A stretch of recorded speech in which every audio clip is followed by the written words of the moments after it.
Hi friends, അസ്സലാമു അലൈക്കും. നമസ്കാരം. Welcome back to my channel. എല്ലാവർക്കും സുഖമായിരിക്കുമെന്ന് കരുതുന്നു.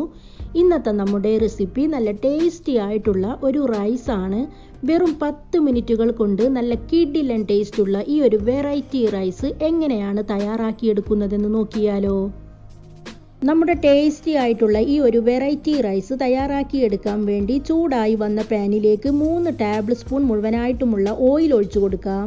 ഓയിൽ നന്നായിട്ട് ചൂടായി വരുമ്പോൾ ഇതിലേക്ക് നമുക്ക് വലിയൊരു സവാള നൈസായിട്ട് കട്ട് ചെയ്തതും 3 പച്ചമുളക് നടുകീറിയതും കൂടി ഇട്ട് കൊടുക്കാം. കൂടെ തന്നെ 1 ടേബിൾ സ്പൂൺ മുഴുവനായിട്ടുമുള്ള പച്ചമല്ലി, 1 ടീസ്പൂൺ അളവിലുള്ള ചെറിയ ജീരകം, 1 ടീസ്പൂൺ കുരുമുളക്, 6-7 ഏലക്ക, 6-7 ഗ്രാമ്പു, ഒരു വലിയ പീസ് പട്ട ചെറുതായിട്ട് പൊട്ടിച്ചത് കൂടി ഇട്ട് കൊടുക്കാം. ഒരു ഡ്രൈ ലെമൺ ചെറുതായിട്ടൊന്ന് കട്ട് ചെയ്തിട്ട് ഇട്ട് കൊടുക്കാം. 2 ചിക്കൻ മാഗി ക്യൂബ് കൂടി ചേർക്കാം. ഇതിലേക്ക് നമുക്ക് വളരെ കുറച്ച് മാത്രം ഉപ്പ് ആഡ് ചെയ്ത് കൊടുത്താൽ മതി. നമ്മുടെ ചിക്കൻ മാഗി ക്യൂബിൽ ഓൾറെഡി ഉപ്പുണ്ടായിരിക്കും. അതുകൊണ്ട് തന്നെ ഉപ്പ് ആഡ് ചെയ്ത് കൊടുക്കുമ്പോൾ പ്രത്യേകം ശ്രദ്ധിക്കുക. ഉപ്പ് കൂടി ആഡ് ചെയ്ത് കൊടുത്തതിന് ശേഷം നമുക്കിതെല്ലാം കൂടി നന്നായിട്ടൊന്ന് വഴറ്റിയെടുക്കാം. നമ്മളിവിടെ 1 കിലോ റൈസിലേക്കുള്ള ഇൻഗ്രീഡിയൻസിന്റെ അളവാണ് പറയുന്നത്. കൂടുതൽ തയ്യാറാക്കുകയാണെങ്കിൽ അതിനനുസരിച്ച് ഇൻഗ്രീഡിയൻസിന്റെ അളവെല്ലാം കൂട്ടിക്കൊടുക്കുക. അടുത്തതായി നമുക്കിതിലേക്ക് 2 ടേബിൾ സ്പൂൺ മുഴുവനായിട്ടുമുള്ള സോയാ സോസ് ചേർത്ത് കൊടുക്കാം. കൂടെ തന്നെ 1 ടേബിൾ സ്പൂൺ മുഴുവനായിട്ടുമുള്ള കെച്ചപ്പ് കൂടി ചേർത്ത് കൊടുക്കാം. വീണ്ടും നമുക്ക് നന്നായിട്ടൊന്ന് മിക്സ് ചെയ്തെടുക്കാം. നമ്മൾ പലതരം റൈസുകളും കഴിച്ചിട്ടുണ്ട്. നല്ല ടേസ്റ്റി ആയിട്ടുള്ളൊരു റൈസ് തന്നെയാണ് ഇത്. എല്ലാവരും ഒന്ന് ട്രൈ ചെയ്ത് നോക്കുക.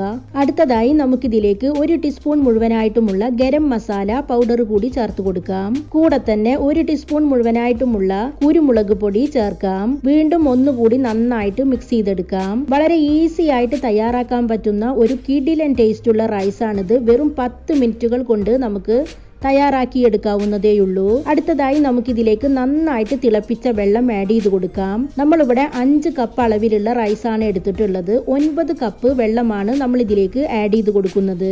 ഇപ്പൊ നമ്മുടെ വെള്ളവും സ്പൈസസും കൂടി നന്നായിട്ട് തിളച്ചു വന്നിട്ടുണ്ട്. ഈ ഒരു സമയത്ത് ഉപ്പ് കുറവുണ്ടോ നോക്കുക. കുറവുണ്ടെങ്കിൽ ഇട്ട് കൊടുക്കാം.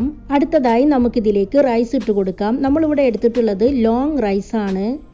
ഈ റൈസ് നമ്മൾ 10 മിനിറ്റ് നേരം വെള്ളത്തിൽ ഇട്ട് വെച്ചിരുന്നു. അതിനുശേഷം നന്നായിട്ട് ഡ്രെയിൻ ചെയ്തെടുത്തിട്ടാണ് ഇതിലേക്ക് ഇട്ട് കൊടുക്കുന്നത്.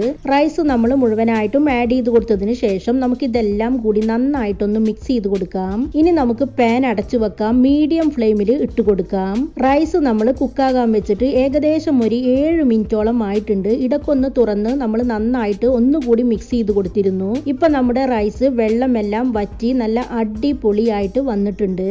അപ്പോൾ ഇതാ നമ്മുടെ വെറൈറ്റി ടേസ്റ്റിലുള്ള റൈസ് തയ്യാറായി കഴിഞ്ഞു. ഇതിലേക്ക് chicken masala, beef masala, fish masala, chicken fry ഇതെല്ലാം നല്ല കിഡിലൻ കോമ്പിനേഷൻ ആയിരിക്കും. എല്ലാവരും ട്രൈ ചെയ്ത് നോക്കണം. എൻ്റെ വീഡിയോകളും റെസിപ്പികളും നിങ്ങൾക്ക് ഇഷ്ടമാവുന്നുണ്ടെങ്കിൽ സബ്സ്ക്രൈബ് ചെയ്യാൻ മറക്കരുത്. സബ്സ്ക്രൈബ് ചെയ്താൽ മാത്രമേ ഞാനിടുന്ന പുതിയ വീഡിയോകളുടെ നോട്ടിഫിക്കേഷനുകൾ നിങ്ങൾക്ക് അതാത് സമയത്ത് ലഭിക്കുകയുള്ളൂ. ഇൻഷാ അല്ലാ വീണ്ടും പുതിയൊരു വീഡിയോയിലൂടെ കാണും വരെ ബൈ ബൈ.